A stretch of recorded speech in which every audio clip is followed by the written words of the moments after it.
Okay, guys, starting the video off with this.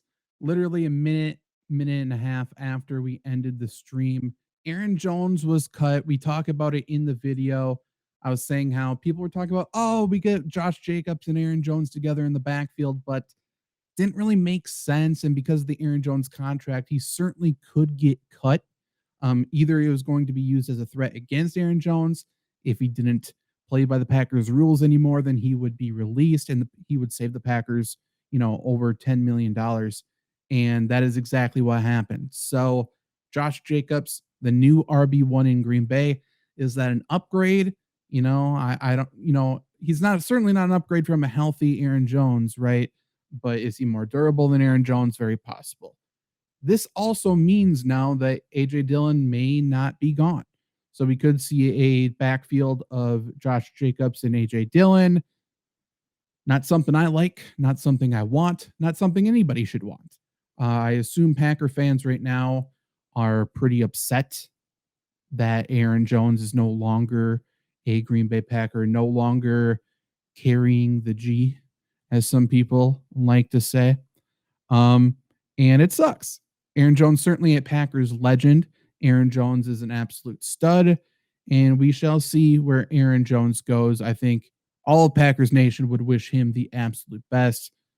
Fucking incredible person, incredible player. And, I don't want to say it, but Aaron Jones has been pretty damn good playing in Dallas, and Dallas needs a running back. So, you know, go fucking tear it up. Let's get to the rest of the video, though. How is it going, everybody? Happy Monday. Happy NFL news live stream here. It's been a while since we've just been live in the middle of the day talking about football, and this is going to be essentially an impromptu Lombardi Sweep episode. If you are unfamiliar with Lombardi Sweep, it is a Green Bay Packers podcast hosted, presented by Flurry Sports. So if you're watching this as a stream live right now, if you're watching this on YouTube, just know you can get the Lombardi Sweep podcast anywhere you listen to podcasts. Please go subscribe there. And if you're listening to this as the podcast, definitely go and join the Flurry Sports YouTube channel. Subscribe to the Flurry Sports YouTube channel so you do not miss any more streams like this. So you can jump in the chat. So you can, catch up on all of the other content that we are creating, and you can help us get over that 12K hump. Last I checked, we were like 5 away. If we're not there yet, definitely go to the Flurry Sports YouTube channel and get us over 12K before the end of the stream. But of course, let's talk about some Green Bay Packers news. Couple things obviously happened, and the legal tampering period is now open. So essentially, NFL free agency is open. Only thing we can't do is put pen to paper for the outgoing free agents, but we're seeing all these deals announced. Packers fans, I assume the majority were like, okay, Packers are going to be in the mix for some of these guys, as they always are, which usually means a low ball offer. But we're not going to actually see the Packers get new players, get and sign free agents early on. However, that's not the case. The Packers actually were in the news. We got all pro running back Josh Jacobs. And there's a lot of feelings I think Packer fans should have here, right? Let's just start with the basic level, what we know is going to happen, right? So Josh Jacobs joins the Packers. He is going to be an early down guy. He is going to be a short yardage guy. He can certainly catch the football as well. Really good in between the tackles runner. This means for sure AJ Dillon's gone. And, if you've listened to Lombardi Sweep over the past few years, I'm certainly happy about that. He is certainly an upgrade from AJ Dillon as well, by the way. So let's get that out of the way. AJ Dillon, see you later. Get those big thighs out of here. Mayor of Door County, supposedly. Who cares? No one needs you here. Now, the backfield as it currently stands, essentially, right? We're not going to talk about all the backups, but we got Aaron Jones. We got Josh Jacobs. Josh Jacobs, I believe the 2022 first team All-Pro. Only time he made an All-Pro team. That year, he was phenomenal. Obviously, the Raiders were trying to run him into the ground and then get rid of him, essentially. He had nearly 400 touches. I think he was like single digits away from 400 touches, and he played really well. He is certainly a volume running back who plays really well, gets better as the game gets going. The more touches he gets, the more he can wear down that defense, right? So after the 400 touches last year, then he still averaged over 20 touches per game. Again, that's a lot of wear and tear. He ended up missing 4 games. Could he have played some of those games? Probably, but obviously on an expiring contract for a bad team. Are you really going to put your body out there after you did so already the year before? Again, over or almost 400 touches, which is stupid. Stupid amount. So, what everyone's saying right now, and what is probably the most likely to happen, is that Aaron Jones, Josh Jacobs are co-heading that backfield for the Packers. 2 good, established veteran running backs. You can certainly trust them. They can certainly be productive. Probably a 50-50 split, right? Now, my concern with this is Aaron Jones and Josh Jacobs have proven that they are better as the game goes along. They are guys who need to get in a rhythm. They are guys who need to get the ball to really be effective. So, if we limit their touches, we're limiting their effectiveness. I don't love that personally. And it just doesn't feel like a full fit to me, right? Um, and this is my major concern. There's another concern that's possible later. We'll talk about it. It could be bad news. But um, you know, a team needs to be cohesive. A backfield needs to be cohesive. We see this committee approach because everyone has this specialized skill set. If we have 2 guys who really are going to be the bulk runners, they're known bell cows, right? They're really good once they get touches. You see that third quarter, fourth quarter, they really start to wear the defense down. They're extremely good. They finish runs falling forward, all of that. We don't really get that if they are co-heading, splitting that backfield. So that could be an issue for the Packers. That could be an issue for this uh, cohesive backfield. But, if it works out, it's going to work out really well. If it doesn't work out, we have 2 guys that are probably getting paid a lot of money that are ineffective, is what it is. Whatever. Also, we got the Josh Jacobs wear and tear, injury prone, possibly the thing I just talked about. Again, I'm going to really gloss over this because I don't think it's really fair to say, but it is something that should be at least brought up. 400 touches, then over 20 touches per game, gets hurt. Aaron Jones notably can never stay healthy. He always has those hamstring issues. So if we're trusting both of these guys to really lead the backfield, maybe the reduced workload obviously keeps both healthy, or maybe it makes them both ineffective and they still get hurt. Then the Packers are really screwed. Those are the 2 scenarios there. Is what it is.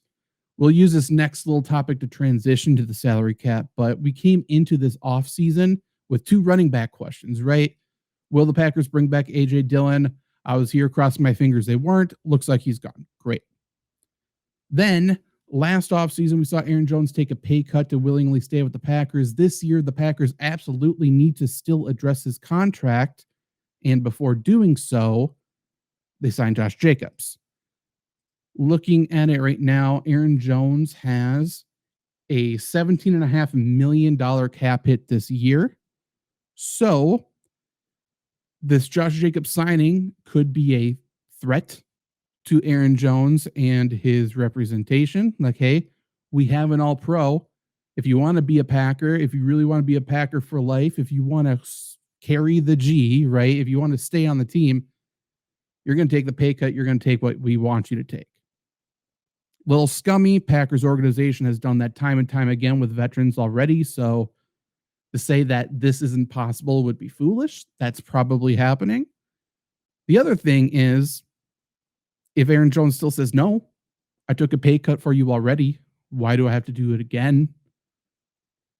If Aaron Jones is a post June 1st designated cut, Packers would save nearly $12 million.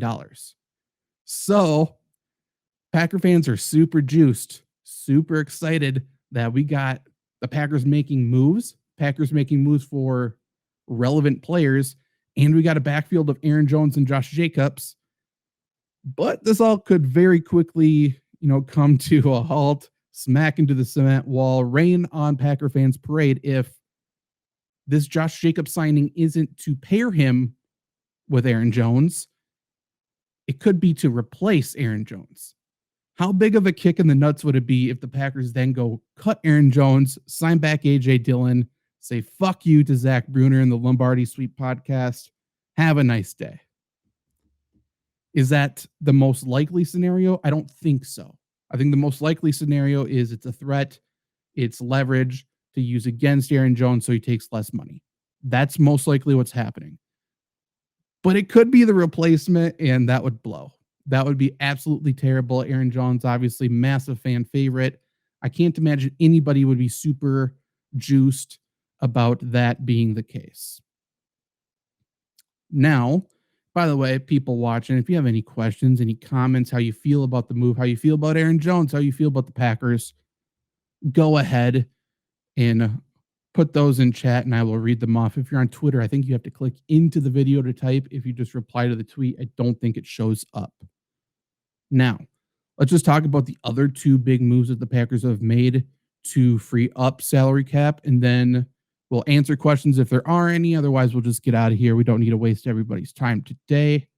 Now, a few days ago, a couple days ago, Packers announced that they would be releasing Devondre Campbell. And then today we get that big message from David Bakhtiari that he would no longer be a Packer as well. Bakhtiari cut is for sure less surprising than the Devondre Campbell, but I think both were probably expected. Bakhtiari straight up, a straight up cut, whatever. And that has already happened. You can see that reflected in the salary cap. It kind of sucks because he was such a obviously phenomenal player, great guy. Injuries just derailed his career. And he's a guy who continually kicked the can down the road for the Packers and played to the Packers rules, taking pay cuts, helping them out time and time again. And then at the end, he gets cut anyway. So the Packers save nearly $21 million to cut him. Now, don't feel too bad, obviously. He still has a $19 million debt in dead money. So if he never plays football again, Packers still give him $19 million. Hard to feel too bad for the guy. But yeah, it's a $21 million cap savings, essentially, before the Josh Jacobs signing. Obviously, that's not in place. We don't know the terms of that yet either. Before that signing, that would bring the Packers salary cap to $33.7 million in free money, about average, right in the middle of the league. The other thing the Packers are doing is they are releasing veteran linebacker Devondre Campbell, and tons of mixed feelings on Devondre Campbell, all very warranted, I would say. On one hand, he is certainly a defensive leader, a veteran, one of the very few established linebackers the Packers have had over the past nearly a decade at this point. And switching to the 4-3, I think he could have really used his skill set better as an inside linebacker in a 4-3 than a 3-4. But it is what it is. On the other hand, we remember him kind of calling out the Packers a little bit, seemingly more so Joe Barry, but it is what it is. Basically sitting out, kind of quitting publicly on his team is what it appeared. Is that really what's happening? I don't know. But that's what it appeared. That's what he put out there on social media. So a lot of people have a bitter taste in their mouth because of that. Obviously, before that entire situation on Lombardi Sweep, I broke down how he was just not playing like he usually does. I was never a guy who said he was good in pass coverage. I actually don't know where that came from, other than one person posting a video on Twitter and people listening to him when it's not true. But I digress. He just wasn't really feeling like his run fit was terrible. He wasn't trusting his eyes. He wasn't feeling where he was supposed to. Now, if he has less responsibilities and he's playing a 4-3 inside, then I think he probably could have been better. Regardless, he is cut. He is gone. His salary is still on the books because he is going to be a post-June 1st designation cut. And what that essentially means is if the Packers wanted to cut him today, let me look at this. That is trade. If the Packers cut him today, he would be an $11.5 million dead cap and they would save $2.5 million. However, if we designate him as a post June 1st cut, that just means we carry his salary until June 2nd. Then he will be off the books. He is free to go talk with and sign with other teams now. But designating him as a post June 1st uh, cut is going to save the Packers $10.5 million. And every team gets two designated post June 1st cuts. That, again, just means they are going to be cleared later in the future. So with that $10.5 million, that would add to the Packers 33.7. So we're looking at around $44 million if my math is correct. 44 million minus whatever the Packers are going to be paying Josh Jacobs. So now, where do we go from here? Where do we go from here? Again, Aaron Jones, $17.5 million dead cap. They are probably going to restructure that and lower his cap hit. They could theoretically just eat it. That feels like a move for a team that's not trying to compete, which, if the Packers are self-aware, then I think that's fair. I don't think they are, though. But they could also restructure Aaron Jones and drive that number down even more, save the Packers even more money, or they could straight up cut him, right? And save the Packers, what was it, post June 1st, $11.8 million. Packers are still going to restructure, extend Jordan Love, probably break him off. So he is going to eat up a bunch of that money. And there's other things that are going to happen, but we will see what the Packers do.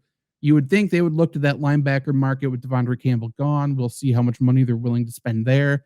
If they go for a solid veteran starter, I would assume it's around $10 million.